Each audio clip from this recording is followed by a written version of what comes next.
राधे राधे। मैं आप लोगों को अपने चैनल एलडीएस क्लासेस पर स्वागत करती हूँ। दोस्तों आज मैं आप लोगों को प्रत्यक्ष स्रोत डायरेक्ट सोर्स के बारे में बताऊंगी। ज्वालामुखी की क्रिया।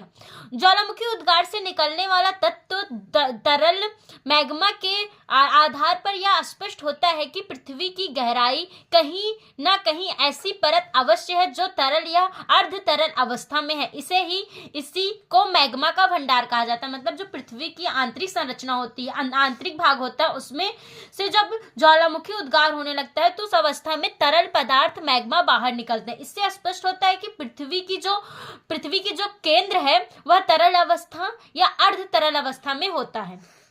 दूसरा हमारा है भूकंप के विज्ञान के साक्ष्य। भूकंप तरंगों का अध्ययन सिस्मोग्राफ नामक यंत्र की सहायता से किया जाता है। पृथ्वी की आंतरिक संरचना के विषय में पर्याप्त जानकारी प्राप्त होता है। मतलब जो पृथ्वी की आंतरिक संरचना होती है उसके लिए पर्याप्त जानकारी भूकंप विज्ञान के साक्ष्य द्वारा प्राप्त किया जाता है। साधारणतः भूकंप की तरंगे भूकंप केंद्र से चलकर अभिकेंद्र पर पहुंचती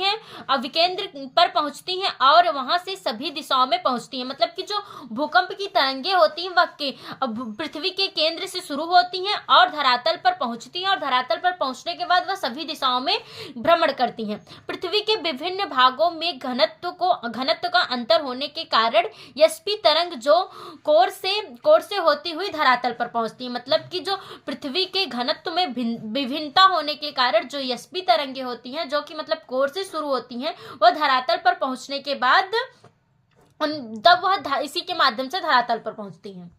दोस्तों यस्पी तरंगे जैसे जैसे अभिकेंद्र से दूर जाती हैं और अधिक स्पष्ट रूप से भूकंप मापी में दिखाई देती हैं, परंतु अभिकेंद्र से 103 डिग्री से 143 डिग्री पी तरंगे दिखाई देती हैं, परंतु यस तरंगे विलुप्त हो जाती हैं। मतलब कि जब तरंगे केंद्र से प्रारंभ होती हैं तो उस समय दोनों तरंगे हमें भूकंप मापी में दिखाई देती हैं, परंतु जैसे 103 डिग्री से 143 डिग्री पर पहुंचती हैं तो हमारी जो पी तरंगे वह दिखाई देती हैं, परंतु हमारी यस तरंगे विलुप्त हो जाती हैं। अतः इससे स्पष्ट होता है कि पृथ्वी का आंतरिक भाग तरल अवस्था में है, क्योंकि यस तरंगे तरल माध्यम में गमन नहीं कर पाती हैं। मतलब कि दोनों तरंगों से यह स्पष्ट होता है जो हमारी यस तरंगे हैं उन्हें चलने के वह जो तरल माध्यम में नहीं चल पाती हैं, परंतु हमारी पी तरंगे तरल माध्यम में चल पाती हैं, जिस कारण हमें इस बात का अनुभव किया जा सकता है कि पृथ्वी का आंतरिक भाग तरल अवस्था में है। दोस्तों धन्यवाद। कैसे लगी वीडियो कमेंट सेक्शन में जरूर बताएं।